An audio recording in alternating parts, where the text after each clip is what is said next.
right. Thank you so much for having our paper on the program. This is joint work with Alan Kwan, who's also in the audience, and Matthies and Rick Townsend. And the paper is pretty self-explanatory. We show remote work spawns entrepreneurship. So the paper was originally motivated by these two important macro phenomena since the pandemic: the rise of remote work and then the surge in new firm entry. So we were interested if there is a link between these two macro phenomena. And we're going to test this at the micro level by studying whether and how remote work increases workers' transition from wage employment to entrepreneurship, something we call entrepreneurial spawning. Now, why do we care? Obviously, entrepreneurship is important, but one key fact is that the majority of entrepreneurs actually come from prior wage employment.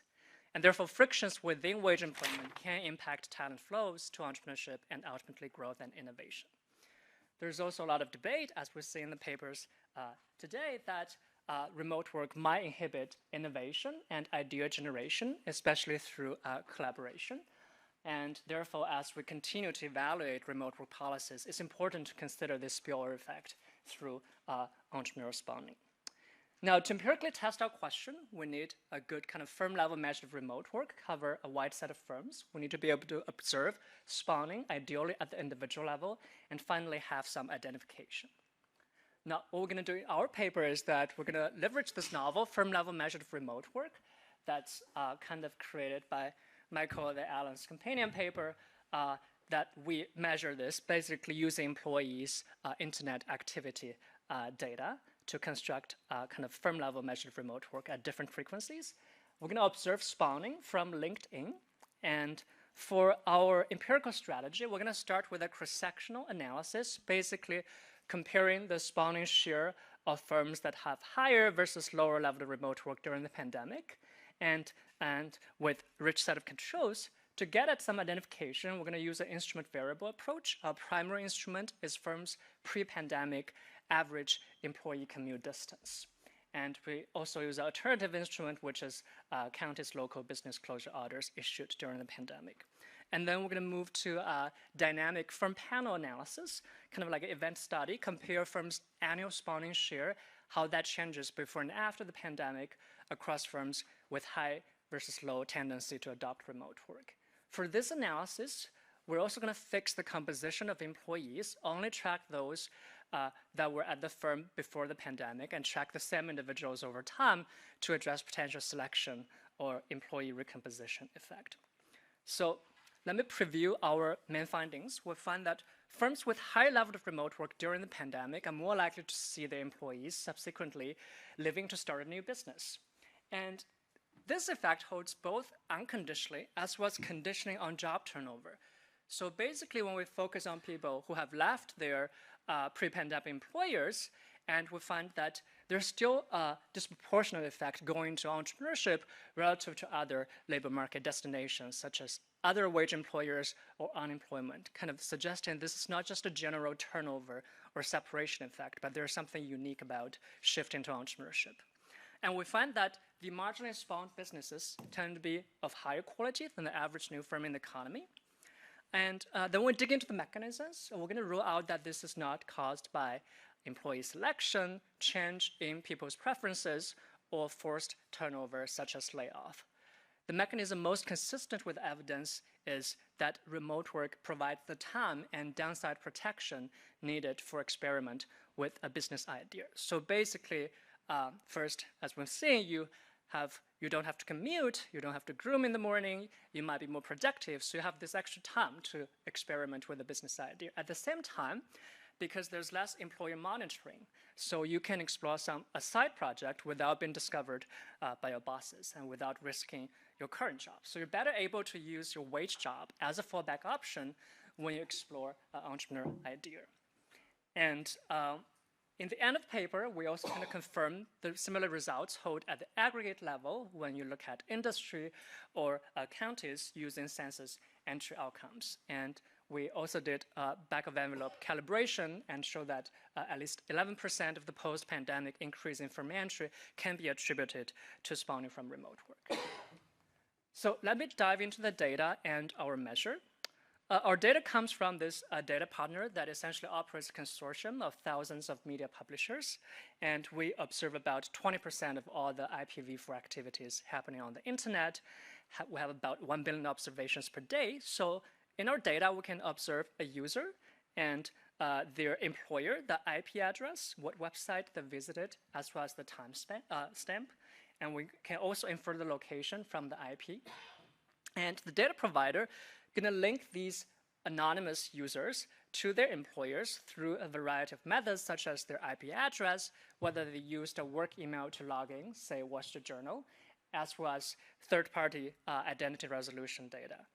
On our end, we're going to classify the IP addresses they're coming from into 4 categories: business or office, residential, mobile, or VPN. And we're going to consider the latter 3 as remote. But we're going to show, even if we're just focusing on residential versus business, dropping VPN and mobile, we have similar results.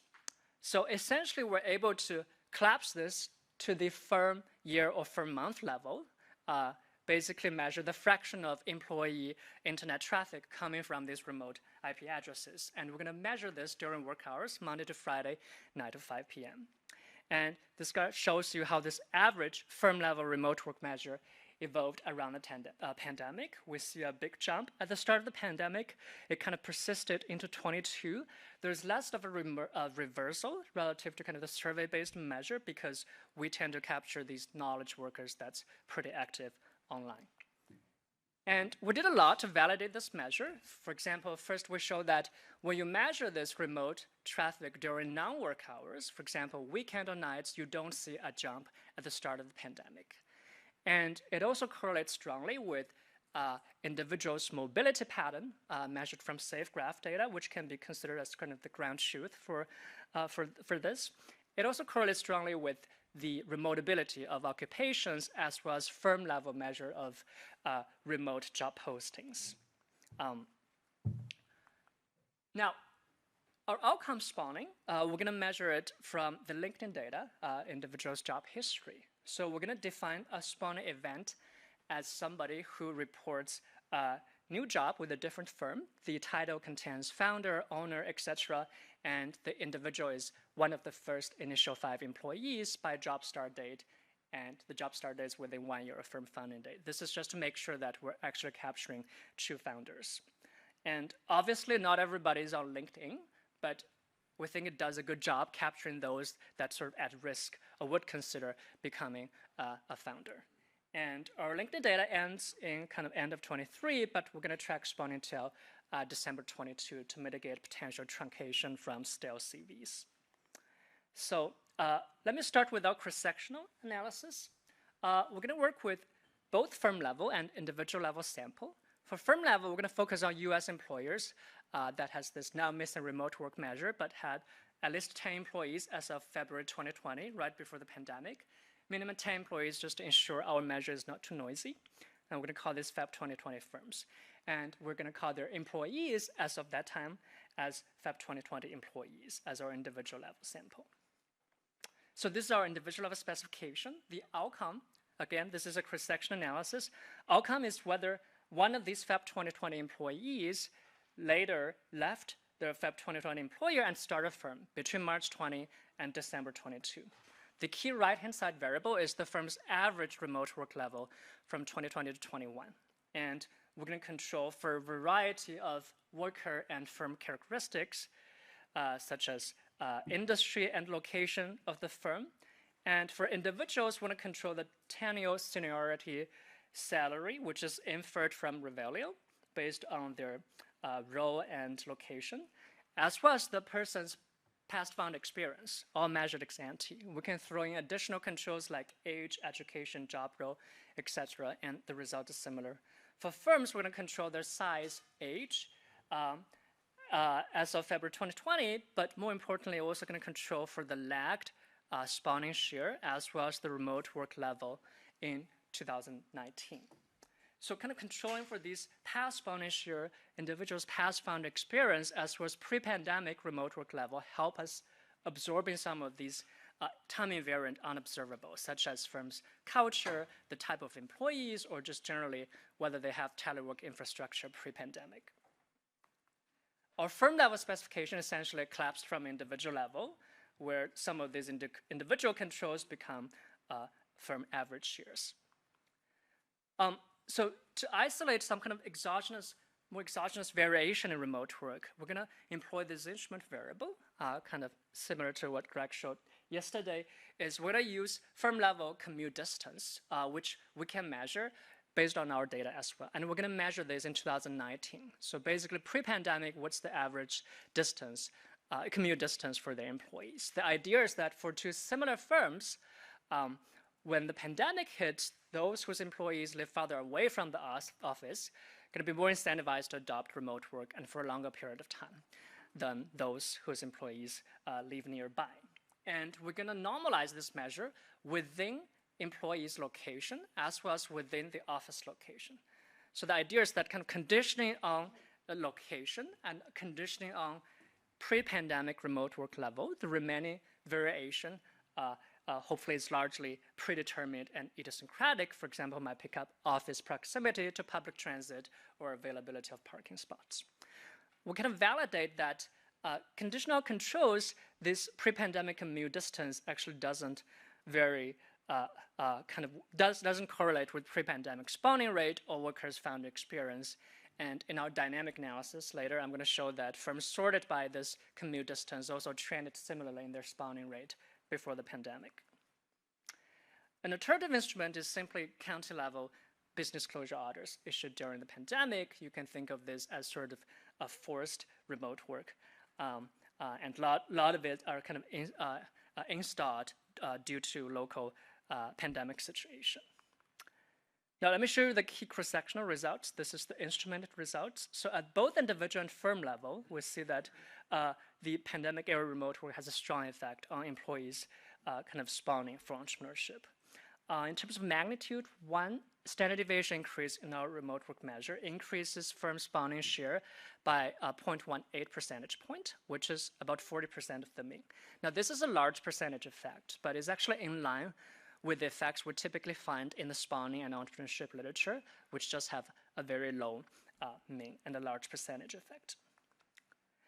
Now, we did a lot of additional robustness checks, different specifications in the paper, but I want to highlight two alternative explanations we considered and ruled out.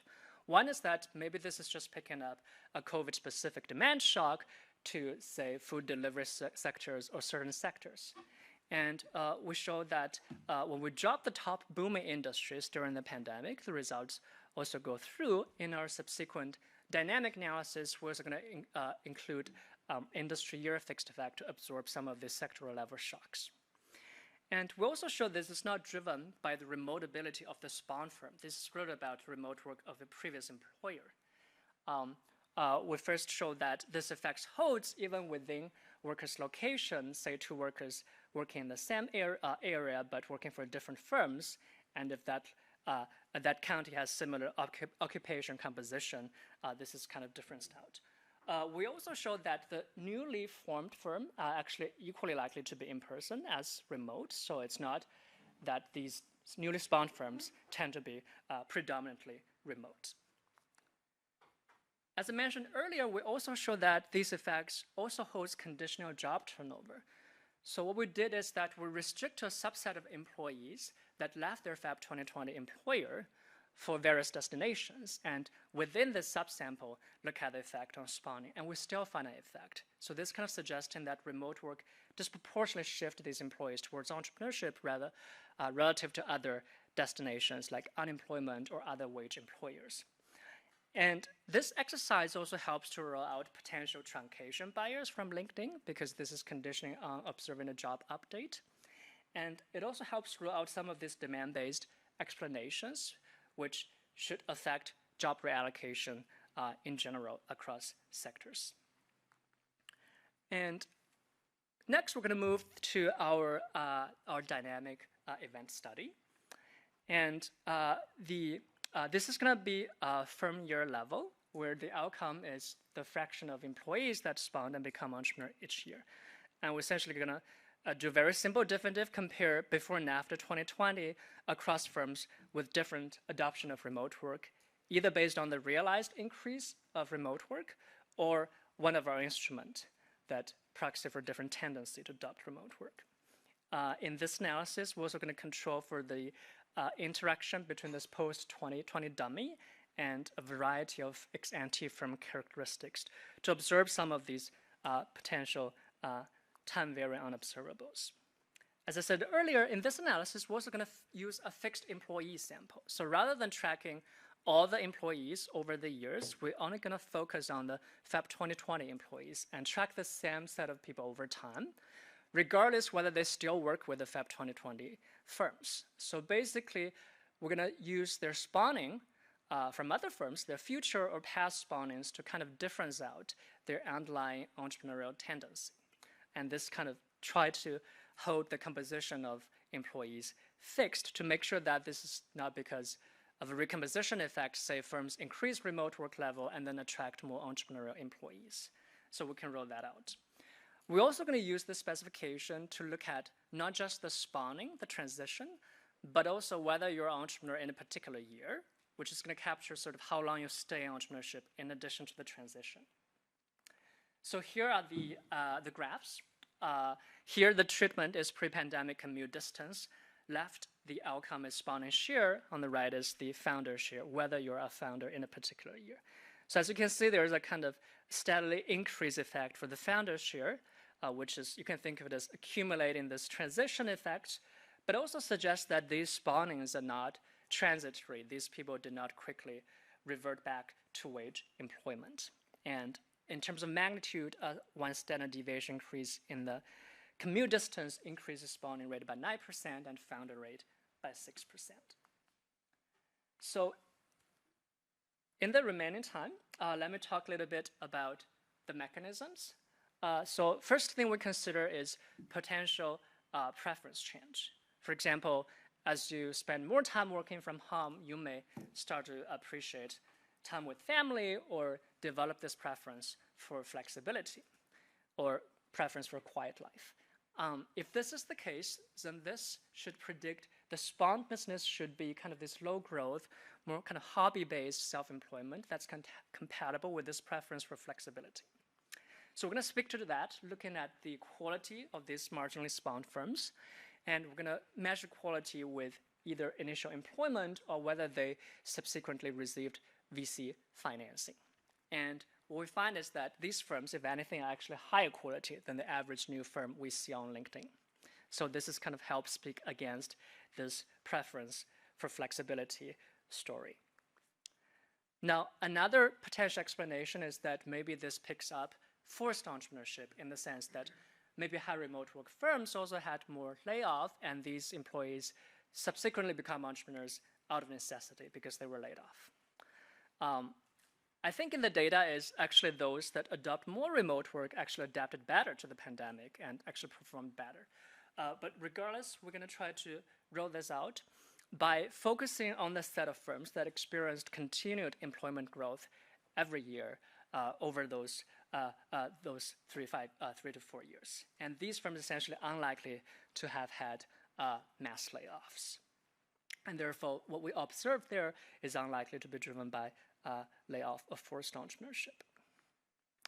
Now, the mechanism that's most consistent with our evidence is this experimentation channel.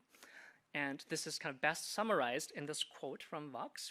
It says that while people have always worked nights and weekends to start their own business, remote work gave them the time and flexibility to do so and a better hedge against failure. So as you can see, there are two elements here. One is this extra time, because saving on commute time because you might get more productive, but more importantly, you have more flexibility with your time. You can just finish your job in the morning and have this big chunk of time in the afternoon to explore your side project. The second element is this downside protection, which is basically related to less employer monitoring. So before the remote work, it's hard to just do something on the side at work without being discovered. And sometimes for you to take the jump, you might have to quit your wage job to experiment, to build a new business. Now you can do both at the same time without risking your career. So this means you can better use your wage job as the backstop when you explore a new business idea. If it works well, you can take the plunge. If it doesn't work, you always have your wage job. So we're going to try to speak to both of these channels.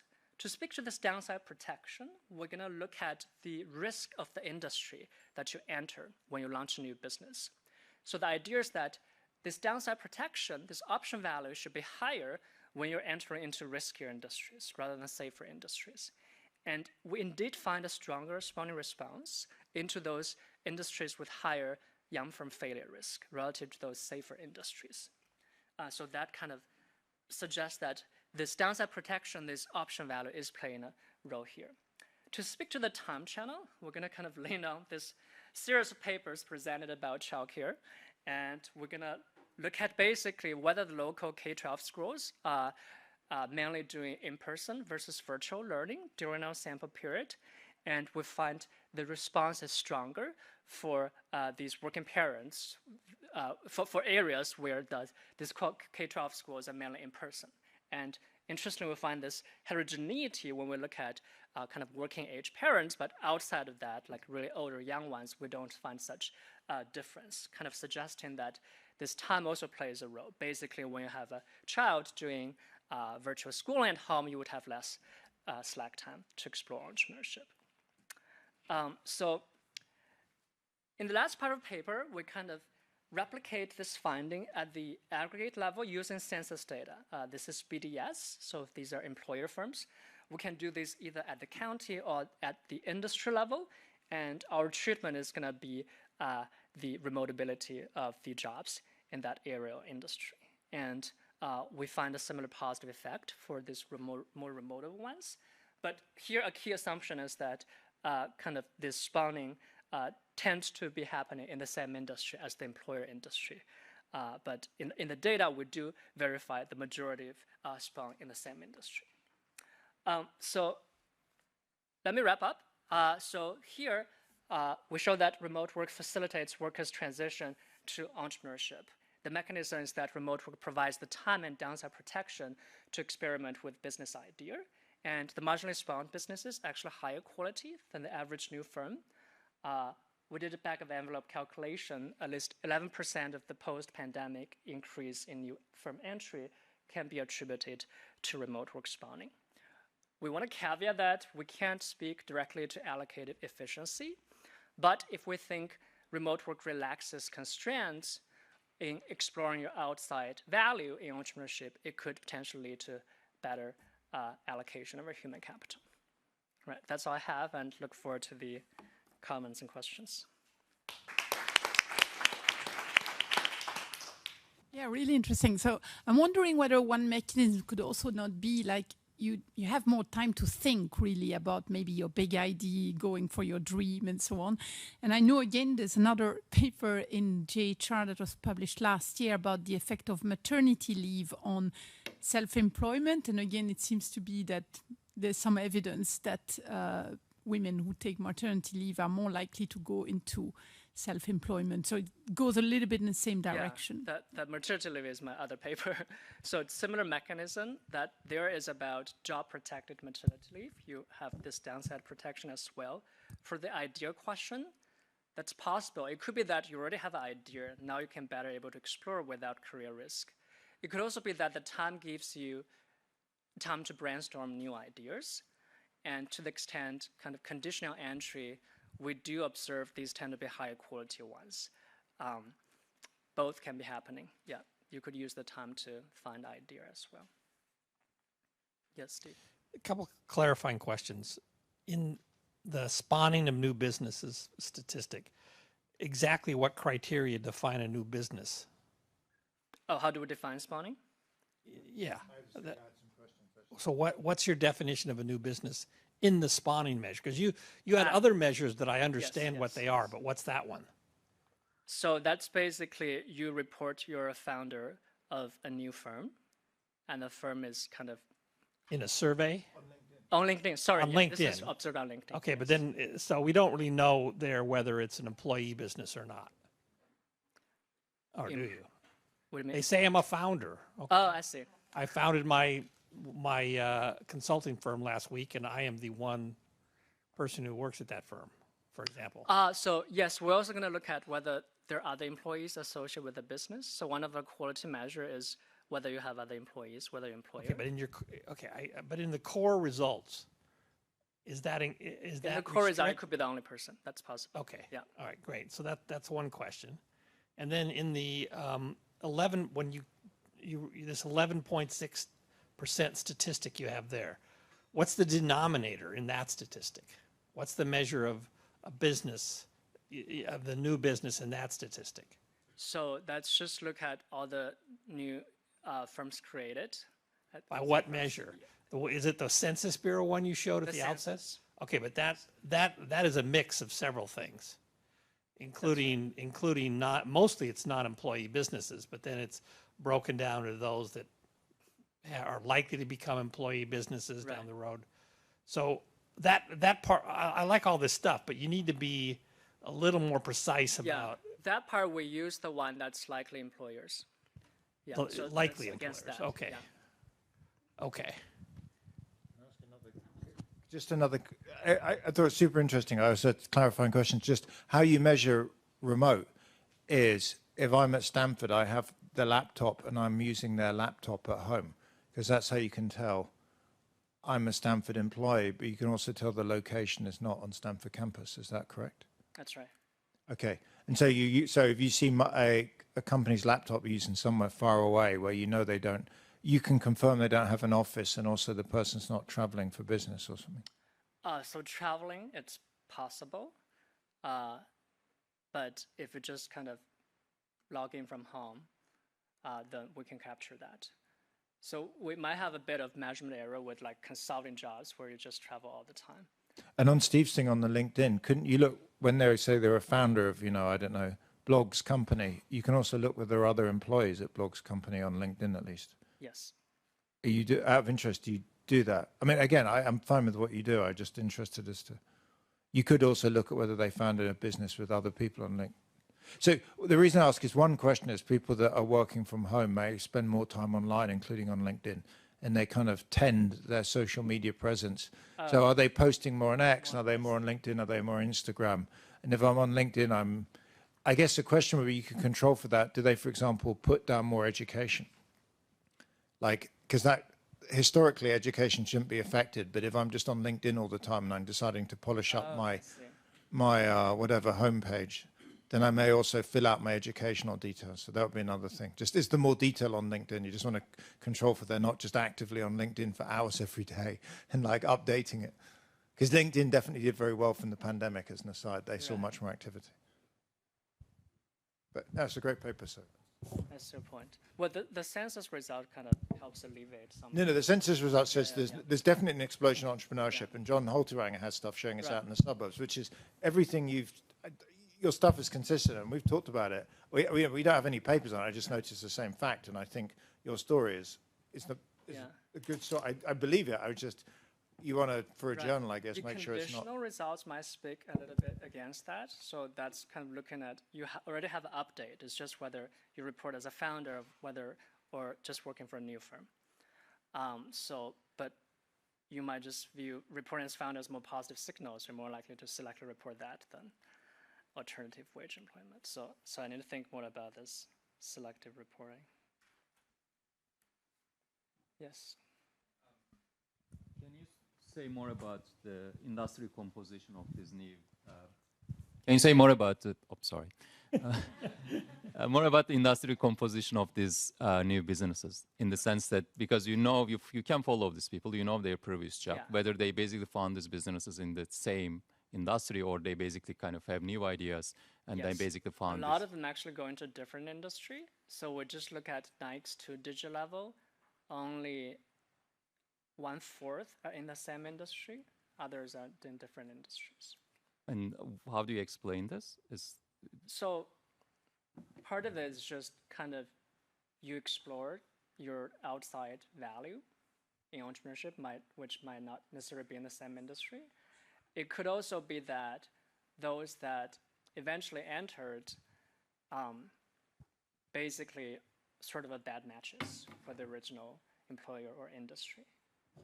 That's not a possibility. Or the innovation they want to do is not best done in-house. Yeah. All right. Hi, everyone. Before I start, I would like to thank the organizers for an amazing conference. Thank you. So let me talk about how the networks among employees in a firm affect the quality of innovation and what that has to do with remote work. And this is joint work with Mike Gibbs from Chicago and Friederike Mengel from the University of Essex. So I don't think I have to motivate why innovation is important. I think we all get it. What I might have to motivate is why we're interested in a network perspective on the topic. And one view there is that innovation is often a recombination. That is, it's not just something new that has never been seen before, but rather there are two existing concepts or ideas, and if you put them together, it's kind of something novel. And if you take that view, then it makes sense that if you put different employees of different backgrounds, of different skills together, then they may be able to come up with something that they wouldn't be able to come up with on their own. And hence, the network structure in a firm or in an organization would matter, and it matters who you bump into, who you talk to, what kind of innovation comes out. So that's the idea here. And we are then therefore interested in how does an innovator's position in the firm's internal network affect the quality of ideas or innovation. And in particular, we want to ask, do more collaborators lead to better ideas? And more collaborators in the network terminology means higher degree. Is it the case that if you connect different groups of employees or people, is that beneficial to the one who's connecting those individually? And is this beneficial to the organization? So in the network terminology, that's called bridging. And then the reason why I'm here, how do these networks, innovator networks, change under remote work and work from home? All right, we're touching upon lots of strands of literatures. I'd say there's at least three there. The first one is the network literature, which there's a lot of economists nowadays doing network stuff, but I think it actually started more with the sociologists who had a bit of a head start there, especially when it comes to networks and innovation. Ron Bird is a big figure in that literature. We're also, of course, touching upon and contributing to the remote work literature, which you all know very well. And then the innovation literature, and of course, one of the organizers here is a major contributor to that one. So very wide net that we have here. Let me talk a bit about the setting and the data. So this is data from a single firm. It's called HCL Technologies, which is a very large global IT firm, which has a very heavy focus on innovation. So this is reflective in the culture, reflected in the processes there, and also reflected in how they manage innovation. You may not have heard of this firm because they are more business to business rather than business to consumer, but they're pretty large, and I've seen the confidential client list, so a lot of firms that you know are on that client list. So the data that we got is basically the database behind the firm's formal employee idea suggestion system, and they call it the value portal because innovation creates value. So the idea is that any innovation that any employee has in the firm, if they want to get that implemented, they have to sort of submit it. I mean, they have to write it up, they submit it, and then there's some sort of review process, and some senior managers look at it, and either they get an R&R and they need to revise the idea, or straight acceptance that actually happens, or rejection if the idea is infeasible. That could happen too. This innovation is rewarded in the sense that if you get the idea accepted, you get a cash reward. I like this data for many reasons. A lot of innovation research from the psychology angle comes from these more artificial creativity or lab tasks, which are nice in the sense that you can get data very easily, but they are artificial. Whereas here, we see kind of high stakes innovations in an actual firm, innovations that are actually used in the market or in the firm. So that's very nice. And how do I actually... and the thing is that we observe the universe of all the ideas submitted over a span of 5.5 years, and that spans both a work from the office period as well as a work from home and a hybrid period. And the network will come from co-authorship in these ideas. So if we observe all ideas and all the co-author lists on those ideas, then we can recreate the entire network, who is innovating with whom. So that is very nice, and I think it's important in a network study that you don't omit a few nodes or a few employees, and then you're sort of missing crucial links where information could travel through. So we see really all those links. So the data includes all the ideas that were accepted, but also those that were rejected. I think that's crucial because if you look, for example, at patent data, which is really cool data, you have it for many different countries, many different firms, but a patent is really at the very end of the innovation chain, right? Many ideas were had within the firm and they didn't pan out, or maybe they did pan out, but then you didn't get a patent for it for whatever reason. Here it's really much more granular and small. So we really see any kind of small idea, and of course the employees are incentivized to submit those ideas because they want the cash reward. So that's kind of nice. We avoid that sort of selection bias in that sense. Overall, this is a very large scale. We have 48,000 observations and 28,000 unique innovators. So, you know, it's a big firm and not every employee innovates, but many do. So how do we measure innovation quality? That's usually tough, but I think here we have two very good options. The first variable is called idea accepted. And so over a certain period, an employee submits several ideas, and every idea is either accepted or rejected. And so we just take the mean over this indicator, so we get an acceptance share, if you will. And so this is a measure of the internal value. And like I said, these are large stakes, so some of these innovations could mean millions for the firm. In the positive sense, if it's done and then it realizes value, or maybe in the negative sense, if they don't do it, they forgo it, or if it's a bad idea and they implement it, then they lose millions possibly.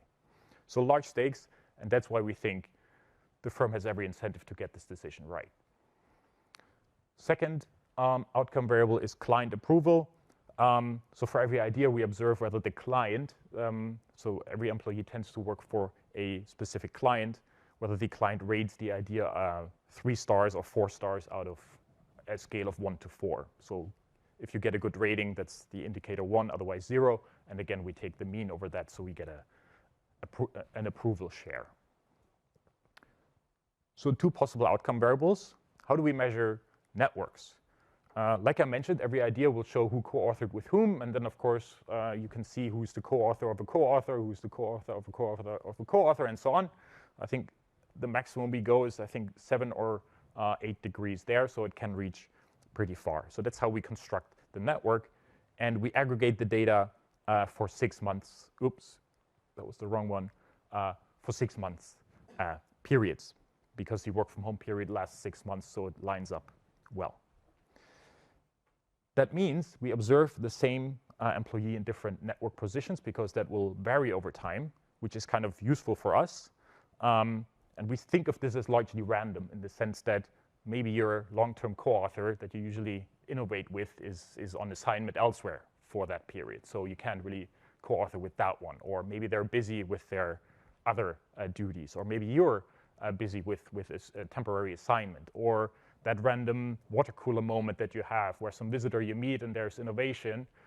Maybe that happens one period, but not the other. So there's a lot of variation over time, and it's sort of in the estimation we're going to use that. Networks are very, very high dimensional. There's many sort of network measures that people have come up with. We are going to focus on 3. The first one is very straightforward. Degree, that's just the number of co-authors that you have in a period. So that's a very simple measure of connectivity. It's obvious to look at that. The second one is the network size. So that's the total number of people in the network. So in other words, all the people you can reach as a co-author, or as a co-author of a co-author, and so on. At the same time, there could be multiple distinct networks in the firm, because they're just not linked by anyone collaborating. So that measures the overall reach of that network, the overall size. And then the third concept is maybe a bit more complex, and that is called bridge centrality. So we have a formal definition in the paper, but I'm going to tell you graphically what that represents. So it measures the extent to which a single person connects otherwise disconnected employees or groups. So if we look at this graph here, oops, this is an actual network from our data. Every dot is an employee, and every line is a co-authorship. So what you can see here is that there tends to be two clusters, right? There's the right group here, and these guys, they tend to co-author a lot amongst each other. And then there's the left group, they also tend to collaborate amongst each other. But then there's really only one link sort of between them, right? And so graphically, you can kind of see, you know, we have the right island, we have the left island, and there's literally a bridge between them, right? And so those employees with a high bridge centrality, that will be those guys here at the bridge. They form the bridge. Formally, a lot of, if you pick two random employees, a lot of the links will go through them. So that is bridge centrality. You connect otherwise disconnected groups.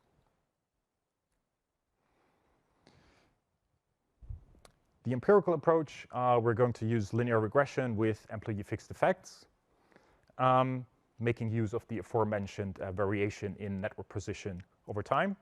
We're going to be interested in the effect of these three network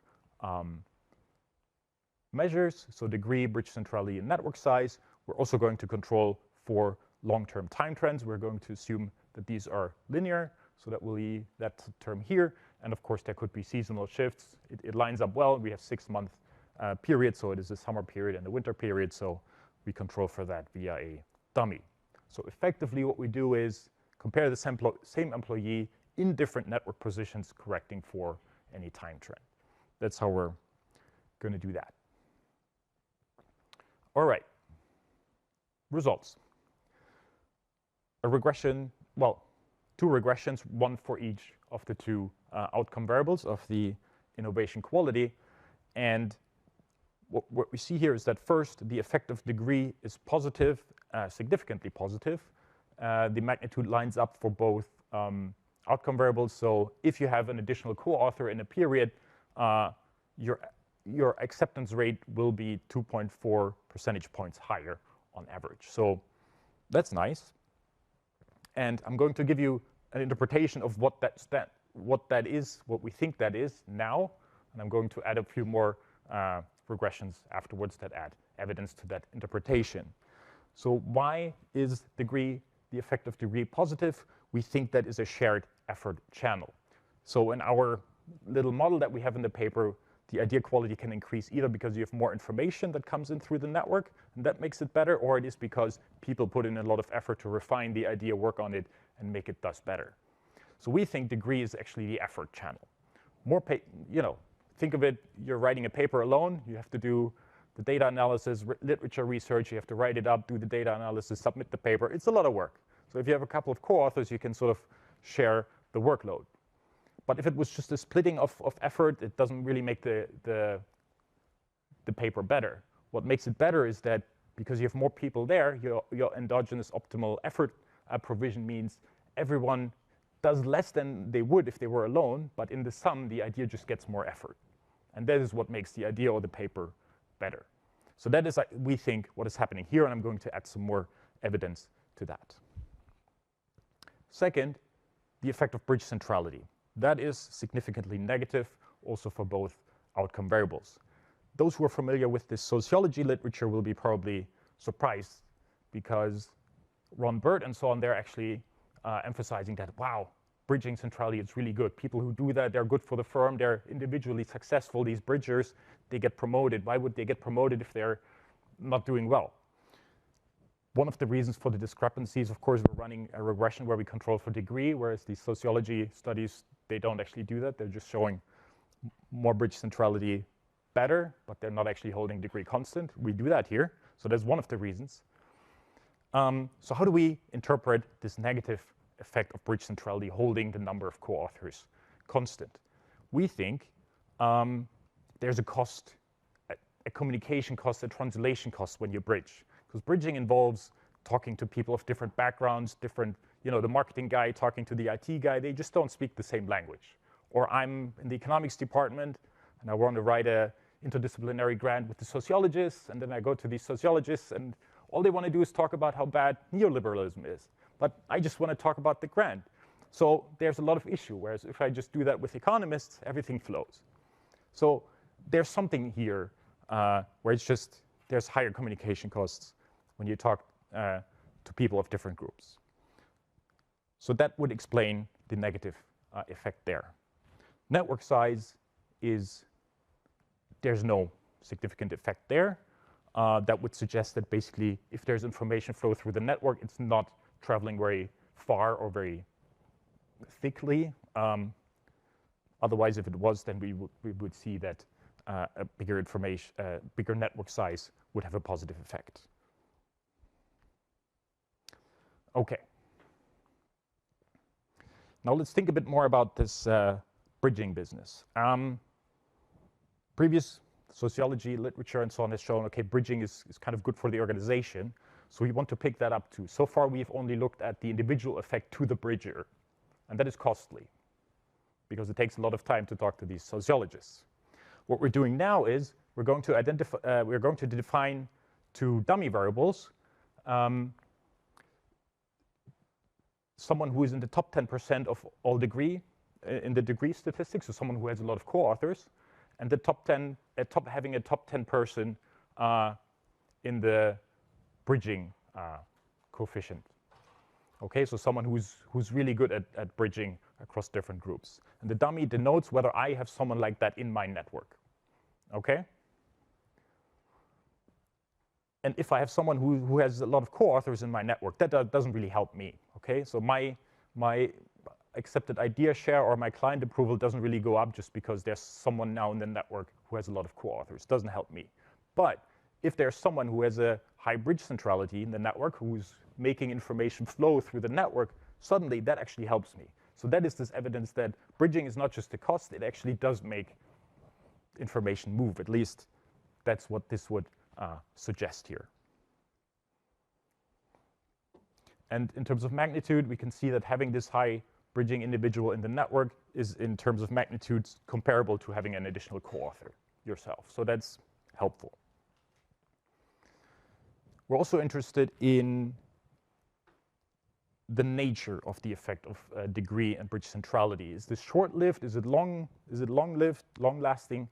So to that effect, we're going to add the lagged degree to the regression, and we see that my success today, so my innovation quality today isn't affected by how many co-authors I had last year. Doesn't matter. So that again reinforces our interpretation that this is a shared effort kind of effect, because the effort that mattered for my innovations last year, but it doesn't really matter for the innovations today. Whereas if the additional co-authors, there was some sort of information sharing among co-authors, I would expect that the information sticks also helps me this year. But since we don't see an effect there, that speaks against this sort of channel. That is what brought us to think that this is probably the effort channel. In terms of bridge centrality, if I have a lagged bridge centrality here, so if I was bridging last year, how does that affect my innovation quality this year? The effect is no longer negative. And that in a way makes sense, because the cost of talking to these sociologists and so on, that was last year. The cost is borne, it's paid, that's done. So it's no longer bad for my innovation quality this year. So that is sort of all consistent with this idea that bridging, because of this externality effect, makes information flow, but also that there is a cost, and that cost is short-lived. Okay, what now happens during remote work? So limitations, this is not a field experiment. We would like it to be, but unfortunately it isn't. What happened was the firm was working from the office, pandemic hit, everybody was sent home, was mandated by law, I guess, and later then people were coming back on a hybrid basis. So what we're doing here is we compare the same employee during the work from the office and during work from home, and same work during the office and in hybrid, while we control for time trends. And what we can then look at is how do these network structures change because of remote work and work from home. and hybrid. So work from home, there's basically no effect. So networks are roughly the same based on these 3 measures compared to when people work from the office. So that's okay. Work from home, no significant effect there. However, the hybrid effect is unfortunately somewhat negative, and it is negative on all 3 dimensions that we look at here. The network size decreases by 1.4 people in the network. The average network, I think, during the work from the office period has only 4 people, because there's a lot of networks that just have 1 guy in there, namely the single author. But then, of course, there's a lot of networks that are really big. So the decrease of 1.4 is kind of large in magnitude compared to the base rate of 4. Degree also deteriorates. So if I'm in hybrid work, I tend to have 1/3 of a co-author less. And bridge centrality, similarly, going down. Indirectly, by implication, it would mean that because degree tended to be good for my own innovation quality, and because bridging is good for the organization as a whole because of the externality, it would suggest that innovation is not as good during hybrid compared to work from the office. We're not estimating this directly in this paper here. We have done this before in another paper with a slightly different sample. You can find that here. So what we're doing here is just documenting how do the innovator networks change during remote work.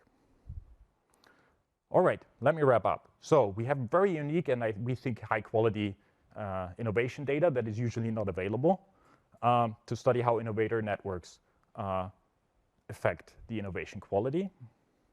We see that direct collaboration, so the number of co-authors, has a positive effect for the innovation quality. The effect is immediate, is however short-term, so that likely reflects the shared effort effect. If I have more co-authors, more effort goes into the idea.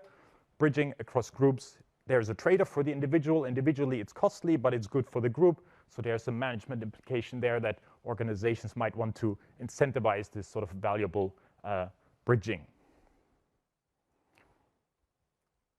And finally, the hybrid work arrangements unfortunately look not that good for the innovator networks. And that's it. Thank you.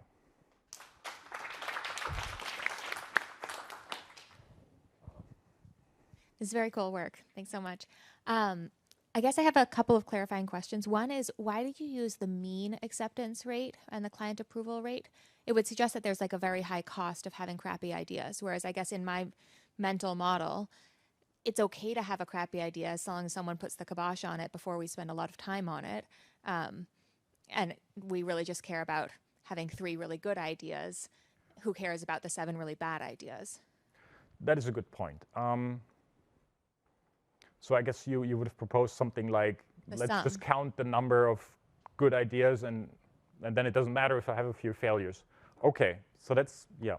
I guess I just don't know how costly it is to have submitted an idea, right? Did I have to work on it for 6 months, and therefore there is a real opportunity cost for that, Yeah. or this is like a 3-day affair? No, good point, yeah. Okay. I mean, I guess deliberately we phrased it as the quality of innovation, so in that sense it makes sense, but I guess you're right. In terms of from the firm perspective, you don't necessarily only care about the quality, you care about a weighted sum of innovation that comes out. So that's a good point, yeah.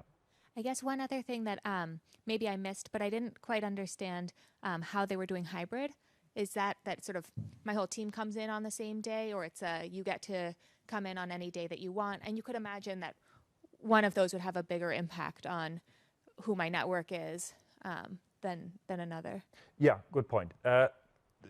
So this was immediately following the work from home lockdown. It wasn't as organized. There was no strict coordination as to everybody's in on Wednesday or something like that. And you're right. I mean, if they had managed it a bit better, presumably it would look a bit better. So in that sense, it was, I think, very laissez-faire. Did it translate into then acceptance rates? Because you showed us about your 3 network features, but I missed the actual acceptance rates. We have another paper where we look at this. There is one sort of little issue there, which is that review takes time. And hybrid came last, so the review rate in hybrid months was lower than in other months, and controlling for that is a bit tricky. So there's this big caveat, kind of, but it looked like the effect is either neutral or negative for hybrid on. Yeah. Can you go back to slide 14? Sure. So just want to understand exactly how you're defining work from home. So is March 2020 in the work from home period? No, so that would have been, so it would be April 2020 to including September 2020. Okay, but then in April 2020, as I understand your measure, it's constructed based on interactions in the last 6 months. So the April 2020 period. No. So that would be all the interactions from April 2020 to September 2020. Okay, so it's a forward-looking measure of. The window is when you define the these period. network measures. Yeah, I'm exactly. sitting in April 2020, and you're defining these network measures over a 6-month period. Yeah. And you're looking forward then? I mean, I wouldn't call it forward because I'm not saying it's the April 2020 period. It's the window from April 2020 to September 2020.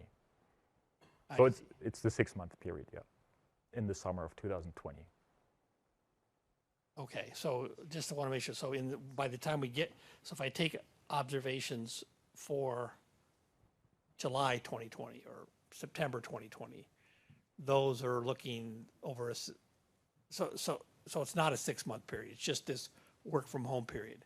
I'm just trying to understand how you're mapping the definition of network structure to the time period of the observation on innovation outcome. Okay, so you take the 6-month period starting and including April 2020. I look at all the ideas that were submitted during that time. That tells me who co-authored with whom. And based on that, we sort of recreate the network. And in that case, that would be the work from home period and the networks that were active at that time. Okay, thank you. Yeah. Yeah, Chris. Okay, there we go. Yep, go ahead. This is great. Thank you so much. It's very interesting. So I was wondering whether you know anything about the team leader and manager characteristics. Because I can think of a scenario, COVID happens. You don't know how to deal with the situation. So your attribution of hybrids, basically reducing the innovation network, and it can be driven just by bad management. If you have team leader, probably you want to fix affect them out. And then second thing, why don't you control for tenure in the firm? Because as I spend more time in tenure in the firm, probably I'm having more ideas. So I think this is something that you should account for.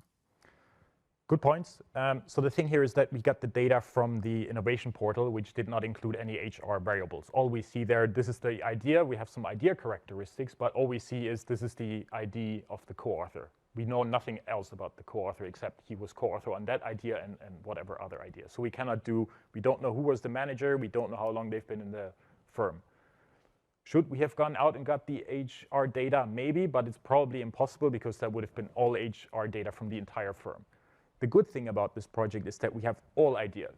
We have the complete network. That is worth, I think, way more than having a tenure variable for a couple, but then having to cut off the networks. So that's why we do this. If you're interested in HR variables in the other paper, we do have that, and that is why it's a smaller sample. Christoph. So yeah, this is such a unique setting. One thing that we did in our BRAC paper that and Kyle had played a really critical role over was parsing the text of all the emails, and so we created these measures of novelty. I'm wondering whether you might be able to parse the text of the projects and to even maybe create a proxy for, I don't know, organizational practices that gets at some of what Cevat was mentioning. Even if you can't do that, maybe in the beginning of the presentation, you just walk through what some of these example project proposal ideas, like what are people actually suggesting. But the language and how they're describing could get at some of these measures of workplace perceptions, and that could be otherwise omitted variables.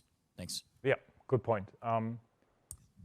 So in the paper, we have some examples of sort of titles of ideas, what they are about. It's like we even have the categories, it's about cost cutting, it's about process improvement, it's about product improvement, so different categories of the ideas. But we don't have the full text of the idea because that's kind of proprietary. So, all right, thank you so much. Hi, everyone. First of all, many thanks to Hoover colleagues for organizing this and entire organizing team. This is great. So before I start, let me tell you what we do in this paper. So this is going to be a randomized control trial in a call center arm of a large multinational company. This is a company, they basically provide business process outsourcing to many other firms, large banks and telecommunication companies. And the setting is the following. So before COVID, everyone was working from the offices. With the first national lockdown in March 2020, everyone shifted fully remote work. And as of today, about 80% of the company work remotely. It has some advantages, but it also has some disadvantages in the following, for the following reason, because company is struggling with managing those remote teams. That basically motivated this paper and then the study. So this is a joint paper with Nick and Steve. They are here. Victoria at the EBRD and Ozguzel at the OECD and Paris School of Economics. So this specific remote management problem is not specific to this particular Turkish firm, but this is also widely discussed in the media. But also it's discussed in the policy circles. So if you basically look at the UK Parliament discussions, there's quite a bit of discussion around how to manage teams, hybrid teams and also fully remote teams. Why this is important? We know that, Nick did a lot of work on this. Management practices, good management practices, it is important for productivity. And for example, Gallup estimates that a potential about 9.6 trillion loss in global productivity, due to low employee engagement and poor management. So, and then the key challenge, of course, as I mentioned, the managing fully remote teams to maintain engagement, performance, and retention. And this is what we try to do in this paper. The question we ask is the following: can occasional coordinated in-person contact boost engagement, performance, and retention in fully remote teams? The intervention will be, we basically bring people to the office once a month for 9 months, and then we track their productivity, service quality, retention, and then through surveys, we basically try to understand to what extent did their communication and feedback structures improve over time. The nice thing about this project, we work with a call center data, and the advantage is that you get a very precise measure of productivity and service quality, as well as retention, and that's what we will basically leverage in this project. I will show you some results on main outcomes, and then some of the mechanism analysis is in progress. So I will basically mainly look at productivity and service quality and retention today, and some evidence on communication and team cohesion. So let me tell you the headline results. So first one is the following: treated agents who came to the office once a month, they became more productive over time. So I will show you the just descriptive graphs, and you will see that effects basically kicking after 4 months. Obviously, then you can think, like, to what extent these productivity gains come at the expense of service quality, right? Maybe they are becoming more productive, but they are just doing sloppy jobs. And we have 2 measures of service quality, and we find null effects on those measures.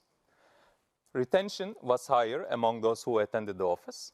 They stay longer, on average 9 days.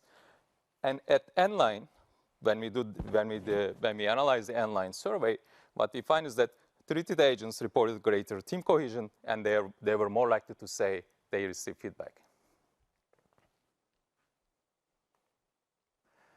So I won't talk much about this, but we know very little about management practices in hybrid and fully remote settings, and our paper provides one of the first evidence using this setting where we have semi-routinized service contexts.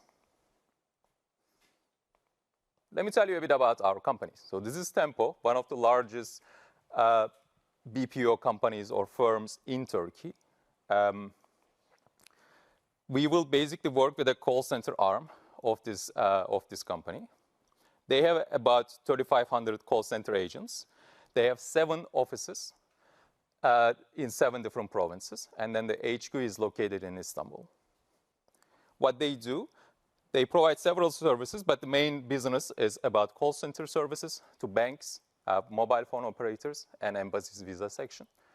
Some projects require in-person attendance, like banks, for example. But then, for example, we will work with the telecommunication company. We will basically look at Vodafone inbound calls. That doesn't require any in-person presence. So they are basically working fully remotely. In terms of the workforce structure, each team has about 20 agents. There are 175 team leaders in the whole company. And there are 8 supervisors basically managing the team leaders. I will give you some details about the agents and how they work, because they will become important for our results. Agents basically work 5 8-hour shifts per week, and each shift includes 2 15-minute break and 30-minute lunch break. Teams basically share the same work schedule with their team leaders, and they don't get to choose their shifts. They are centrally allocated by the HR. How this works, you have a problem with your Vodafone billing. You call the call center, and then your call basically goes to first available agent. Agents do not get to choose the complexity of calls, but even then at the agent level, we know that for every single month, the call composition that they basically answer. So we have detailed data on that as well. All agents receive national minimum wage. There is no bonus scheme. The only kind of motivation for them to perform better in their jobs is basically becoming team leaders. Then their salary goes up by about 50%. So let me start with a few stylized facts and why we basically decided this is like once a month office treatment. Before we basically started this intervention, we basically did a company-wide survey. And what you see is that nearly 40% of Tempo staff, they want to come into the office at least once a week.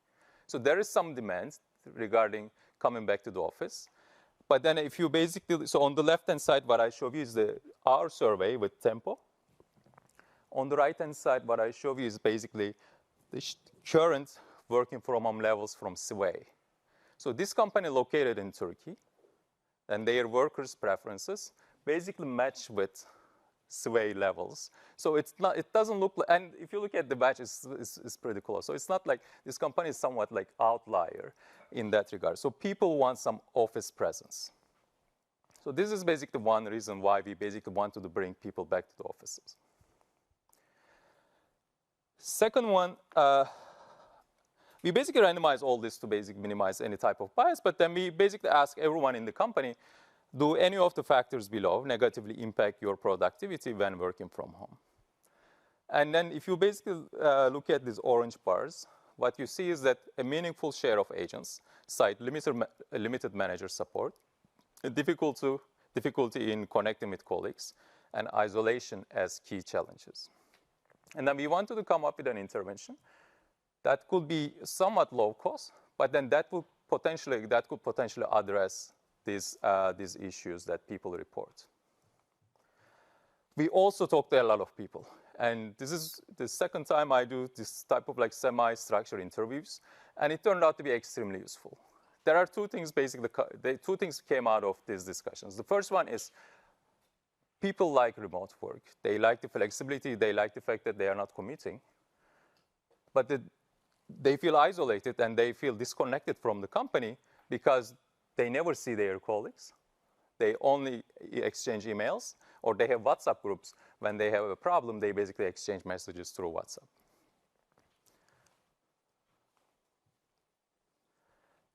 So drawing on the survey evidence, interviews, and consultation with the company, what we did, we basically designed this relatively low-cost intervention where we basically brought people one day a month to their office. The experiment took place in Şanlıurfa, Turkey. It is in the eastern part of Turkey, where the company already has existing offices for one of the banking projects. So this infrastructure basically enabled the intervention without additional investment. We basically used the existing offices. And as I mentioned, all agents work for Vodafone inbound call services, customer services. So this is basically where the experiment took place, and Istanbul is where the headquarters is located. So let me tell you about the experimental design and recruitment flow. So as you can imagine, HR was worried about like bringing people randomly into the company. And what we did, we basically informed 661 Vodafone inbound employees about the program in Urfa in March 2024. About 476 of them basically volunteer for the experiment. And then remaining people, they didn't volunteer for, mainly for family and care responsibilities and also long commutes. And we wanted to have two criteria when we basically decided on the final sample. First, we wanted everyone to have at least 3 months of tenure so that they will have some experience in the company. And then the second one is to basically make sure that compliance will be fairly high throughout the treatment, because the 9-month intervention is fairly long. We didn't want basically people to have long commutes. So we basically decided, okay, if you have less than 45 minutes based on Google Map, and then we know everyone's address, and then we basically said, okay, you are in our sample. So we are left with about 248 Vodafone inbound employees. And then based on the company ID, those with odd numbers, they went to the treatment group, and then others, they remain fully remote. What we did, obviously, then another concern you could have is that spillovers across teams. So we basically fixed the teams in June 2024. We fixed the team leaders. So even today, they basically work with the same team leaders. Throughout the intervention, treatment and control teams remain intact. They basically work 9 a.m. to 5 p.m. shifts, both in the treatment group and also control group. And all other conditions remain identical. Treatment group just came to the office once a month. Control group didn't come to the office at all. That's basically the only difference. We do several checks. Basically, treatment and control groups are pretty well balanced. I can also show you the summary statistics. It's basically exactly the same thing. Couple of things. Prior performance didn't predict the take-up of office work. Employees, as I mentioned, who volunteer tend to have shorter commutes. They tend to be single and not have their study rooms. On office days, as I said, people basically share the same schedule and shifts, same technology, pay, evaluation structure, and no overtime was allowed. And compliance was very high, because the company treated this as a work requirement. So it wasn't something optional. So everyone, and the company provided shuttles, so everyone came. And the compliance, according to the data we have, is about 95%. So all the cost of this intervention, commute, meals, refreshments, they were fully covered by the company. So there is no cost to employees. And when the people came to the offices, they kept working with their Tempo BPO laptops. But what they did, they had basically spent longer breakfast breaks, coffee breaks, lunch breaks, and so on. The whole point was to basically enhance this, interpersonal relationships within and across teams to see to what extent people basically continue basically kind of utilizing this one-on-one interactions later when they go back home. And we also randomize the seating plan. I won't be able to show seating plans. I won't be able to show you any results on that, but we will be also randomized where people will sit. And in surveys, we basically ask people the names of people they communicated often. So companies send frequent text reminders to remind them basically they needed to come to the office. They did a great job basically pushing people to fill in all these surveys that we rolled out. This is how they worked before the pandemic. This was since the pandemic when they shifted fully remote work. This is during the intervention. one of so this gentleman is the team leader. And then they basically use these company shuttles. And we know which people basically took the shuttle. So we will also exploit that information. And this is basically during the intervention. They kept working as usual, but then they spent plenty of time together. They had coffee breaks, lunch breaks, and they were pretty extended. So let me tell you more about the data, and I will show you the results right away. So we have individual level data. We have production data, number of calls received. We have the duration of calls. We can split this duration of call into talk time, hold time, and admin time. We also have break time. We have two service quality measures. The one is monthly audit rating. The company has independent audit department. They basically evaluate each 10 random calls a month. And then we also have customer ratings, where basically at the end of each call, it is voluntary, but some customers basically give a rating. We have call composition data. We have baseline and headline surveys. And as I mentioned, we have the randomized sitting assignments and shuttle plans. And an intervention started in August 2024, ended in April 2025. So the first result. We find that agents who attended the office became more productive over time. So what I will show you now, I will just show you weekly means of number of calls per hour. There are no controls here. I'm just plotting the weekly means. And what you see is that the first message the first observation is that this is a type of job that there is quite a bit of seasonality. If you look at the Ramadan month here, basically the number of calls drop, but then it picks up both for treatment group and then the control group. So if you don't have the RCT, you would basically attribute this productivity gains to remote work.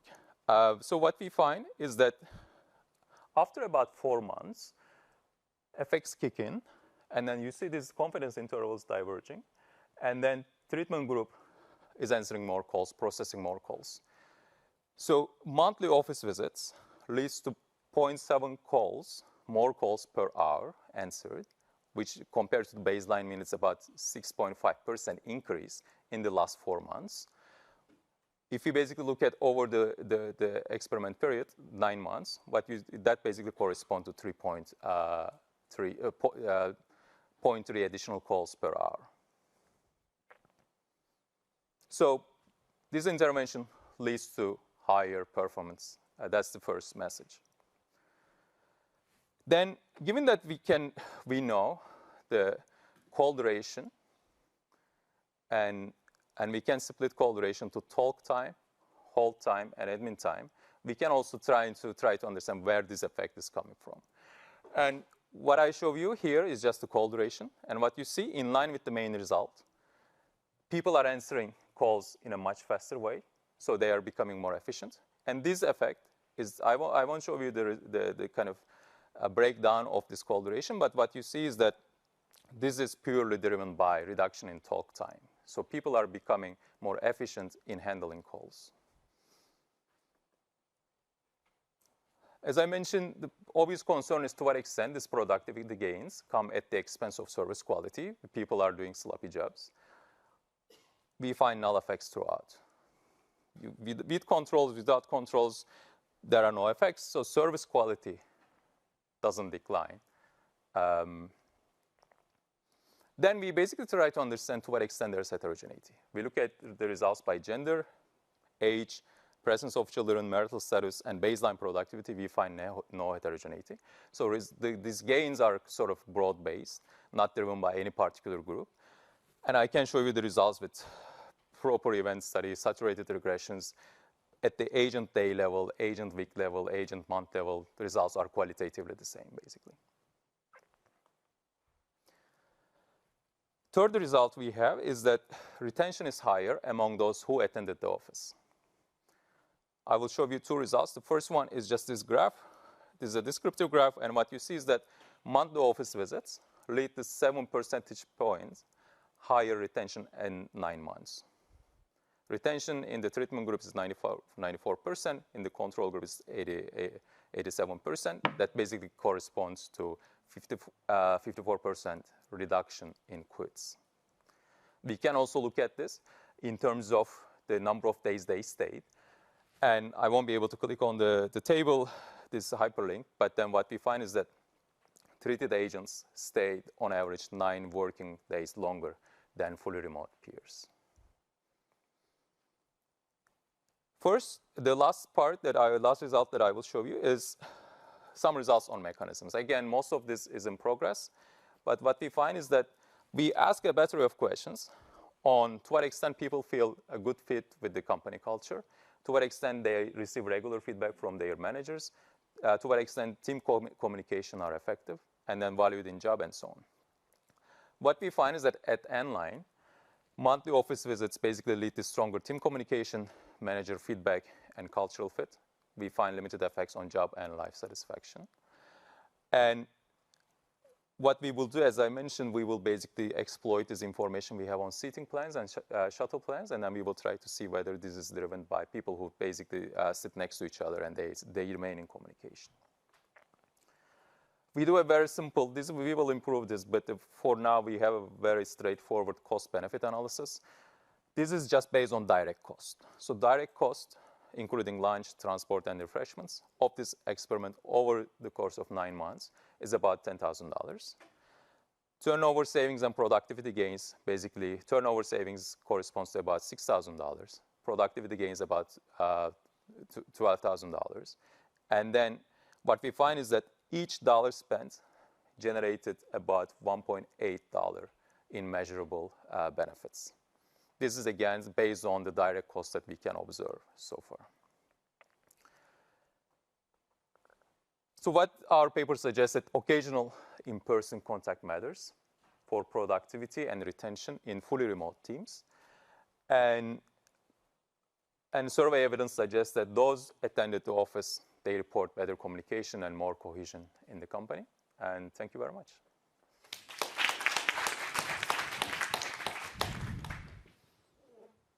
This is very cool work, thanks. I guess I had one quick question that I don't understand quite the implementation of. It sounded as though there were longer breaks and longer lunch period for people to bond, but would that have a spillover effect on the people who are at home having to handle more calls while I'm in the office socializing, or was there some sort of offsetting something? So we have 128 agents. They come, so we had 4 teams. 2 teams came to the office. And then we have other teams still working from home. So I guess even if there's some effect on the control group, that would be very limited. Does it answer to your question, or you have a... No, that was exactly that. Okay, yeah. Like if I'm working at home, am I all of a sudden having a greater burden, and so maybe I'm more stressed or something? We can analyze the call volume, actually. Right. Yeah, we can actually, that's a great idea. We should do that. Right. Yes. Super interesting. Just wanted to ask you, so what is the mechanism that you have in mind? So at the beginning you mentioned the fact that like managers, these people were like feeling a little bit isolated. So I'm thinking maybe you have some question related to health, like self-assessed health, whether like this changed between the 2 groups. Second, like question is also, let's just start with this, yes, if you have some measure. So we had a question on self-assessed health in the survey, we don't find anything. But being on the ground and talking with these people, what we see is that they have been working in fully remote teams and they never interacted with their team leaders and their teammates. But all of a sudden, they basically meet each other and they are engaging in conversations. Actually, being in the offices, they had a great time basically meeting with their colleagues. And it seems that they are learning a lot from each other. And from day one, they were basically talking a lot about how they handle calls and how they basically kind of handle hard, like tough customers and tough questions and so on. So I guess that's why we don't see any immediate effect, but effect kicks in after about 3-4 months, that once they spend more time together, we see these effects. Exactly. We will be able to be very precise on this once we analyze the seating plans. Yeah. Chris? Yep. Either Chris is fine. My question is super quick. It's actually more of a comment and an anecdote. Gallup has this work on like having a best friend at work, and so you might just find anecdotes around like when you survey people more and just being like, hey, did you get a best friend? And it just might be part of the mechanism. Okay. Anyways, that was just a quick comment. Really amazing execution of a pretty big experiment. Over to the next, Chris. Thank you. Yeah, great experiment. I'm most interested in the why is there this positive productivity effect, because also that matters the most for the benefit calculation. I probably missed it. Maybe you had something there, but the justification sounded a bit like people are doing more calls per hour, and then you said the reason for that is the call duration is lower, which sounded a bit tautological to me. So can you find out why productivity increases more in the treatment group? I have maybe two theories, which is one, somehow it stimulates loyalty in the company because they do a nice thing for me, and then I put in more effort somehow. Could that be it? Or is it because there's some information sharing going on, and maybe you can look at that because of the seating plan and all that, so they share tricks and then they just get better. So I would be interested in that. And another question I have is just, so in the experiment, you tested 1 day per month, was it? Yep. And you find positive effects, so that's good. One does wonder what is the optimal design. So if you could have run an experiment with once per week, once per month, twice per month, which of those is best? I just want to jump in here. What he didn't say is we have an earlier paper that looks at the shift from traditional office arrangements to fully remote. That led to large productivity gains. So clearly we know now, it looks like the optimum is neither of the traditional or the fully remote. And we are trying to, so the company stuck with a fully remote because it's very good. It works out very well for them in many respects. So we're taking a modest move away from fully remote. Okay. The reason to do 1 day a month is if you look at tech firms and all the firms I know in the US that claim to be fully remote meet 1 day a month. So just by reveal preference in the market, Zillow, Upwork, Dropbox, Airbnb, all of them, they all meet 1 day a month. So I was like, look, they're doing it. They probably, GitHub's about the only exception, actually. So that seemed to be also a natural starting. But you're right, we could test other stuff, but we just went for kind of market outcome right now. And Chris, great points. We will actually do more detailed analysis of the mechanisms. Yes. Sorry, yes. I was the same thing. Frequency, because a lot of frequencies once a quarter is another kind of standard. So I wonder if you had any anecdotal feel, or 2 days a month, 1 day, kind of where do you think it's going to land? We decided to do once a month because it was the most practical and low-cost intervention, because eventually company wants to adopt this.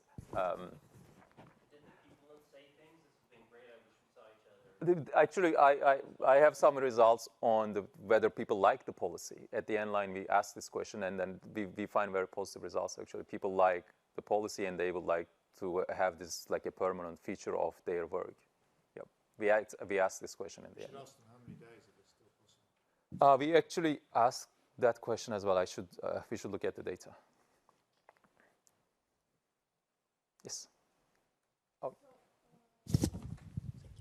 So on the same point of Chris, but maybe even a bit more extreme. So are you concerned that it could be that these employees are aware this experiment is going on, so they are aware they are going to be compared to those that didn't get the treatment, and then they are going to feel like, oh, I should really put effort and really work harder because then I'm going to be compared to the the control guys that didn't get all of these, so they feel compelled. It's not really about getting better. If it was the case, I think you would see the effect immediately. There is no reason for us to wait, for them to wait 4 months systematically to see these effects. And second, the way that we approached this with HR is just, we said, okay, this is going to be kind of rolled out over time, and that's the initially, that was the initial intention. But I guess my answer, like first answer to you is just, if that was the case, then the effect would have kicked in right away. Yes, I think there's one last question there. Yeah, thanks. Super interesting. I wonder if the right benchmark is not going into the office versus people who are fully remote with bad management practices where they never talk to one another, but instead a virtual intervention where people actually get together with their teams, and you could benchmark the face-to-face thing versus going into the office with some of the amenities. I don't know how that would look, but that would be sort of an interesting horse race if you could do it. Yep. And then I kind of second some of the mechanism questions. You could kind of imagine that being in person allows you to compare productivity with people where it might not be salient, or some of the other things, versus the learning thing, which I probably believe very strongly in as a prior. But some of those other sort of social comparisons would also be interesting to see if you can tease out. Absolutely. I think we can do this in a very careful way because we know everyone's pre-productivity level, so we can see whether if once you sit next to someone who's productive, whether whether you become more productive. The first is a great idea. Maybe that's going to be a different paper. Yeah, but great idea. We should actually talk to the company. And thank you so much.